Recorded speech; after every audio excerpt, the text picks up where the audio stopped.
Ah, the classroom, daily occupied by students with eager minds, ready to be filled with the vastness of knowledge that you as a teacher hold. And while you as a teacher would always like things to go well in your class, sometimes that won't be the case.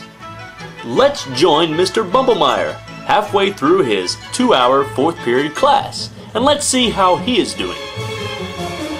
Uh-oh.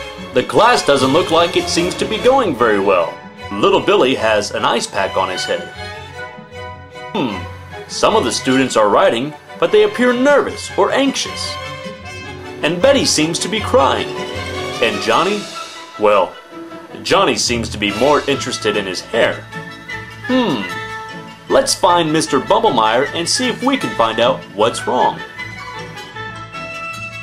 What's the matter, Mr. Bumblemeyer? Are you having a rough day? Is the class not going the way you expected? Is the problem the kids? Are they being dumb and academically challenged? Would you call them stubborn and stupid? But is the problem really them? Could it be something else? Could it be you? That's right, Mr. Bumblemeyer. It could be you. And through the process called reflective thinking or reflection, we can determine what went wrong. Before we begin, let's ask ourselves, what is reflection? Reflection, simply put, is the process of thinking, questioning, problem solving, and decision making. For a teacher, it means to put on one's thinking cap, to consider educational issues, themes, events, circumstances, and topics. And as a teacher, you must think deliberately and carefully about issues and practices. Reflection will inspire you to ask not only what happened, but why. So, Mr. Bumblemeyer, let's put on your thinking cap. Do you have a thinking cap? No? What do you have?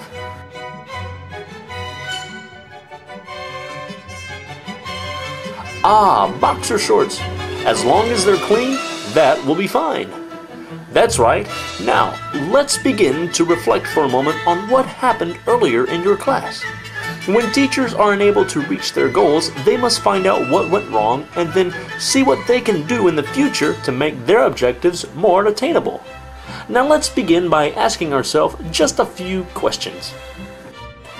Were your lessons meaningful and relevant to your students' lives? Did they seem interested in what you had to say? Were they easily distracted? And what about the way you wrote your notes on the board? Were your students able to keep up?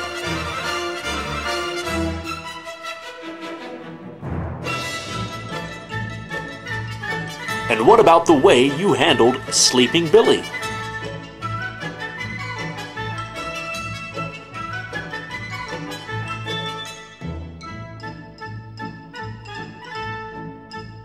And how did that affect your students?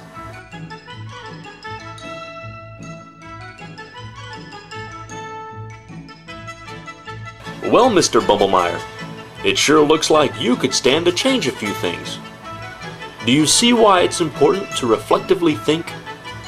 Let's take a moment and see exactly what the process of reflection is and how it can benefit you as a teacher. Reflection is cyclical in nature. It involves developing and refining the skills to think, question, reflect, and to act, all of which are connected to each other. The cycle of reflection begins when teachers think about issues and concerns associated with teaching and learning.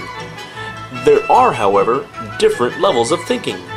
At the surface level, little deliberation or contemplation is involved. Take the thirsty Mr. Jones. It doesn't take much thought to realize he could go for a cold soda, especially when he has a handful of change. But what if we remove some of that change? Different sodas cost different amounts, Mr. Jones.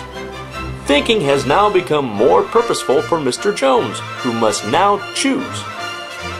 And still more thought is required as Mr. Jones must choose between buying a soda and repaying the money he borrowed to coach Betty of the girls' basketball team. You see, Mr. Bumblemeyer, what is involved here is the depth of thinking that is required. If you are alert, you begin to monitor your thinking and the procedures involved in your thinking. This is called metacognition. It's when you think about how you are thinking and the strategies you use to process information. Remember when you put on your thinking cap and asked all those questions? You begin the cycle of reflection by thinking about and recalling experiences and events that happened throughout your class. When it comes to reflective thinking, teachers become investigators who probe, inspect, study, and examine in order to convert a predicament that is confusing, conflicting, and disturbing into a situation that is clear and comprehensible. It is necessary in order to find a list of possible solutions.